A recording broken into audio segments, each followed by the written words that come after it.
செல்லும் வழி எங்கெங்கும் பள்ளம் வரலாம், உள்ளம் எதிர்பாராமல் வெள்ளம் வரலாம்.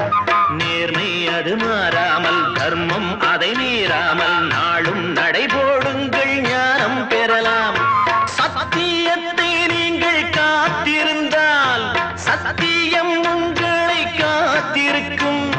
தாய் தந்த அன்புக்கும் நான் தந்த பண்புக்கும் பூமாலை காத்திருக்கும்.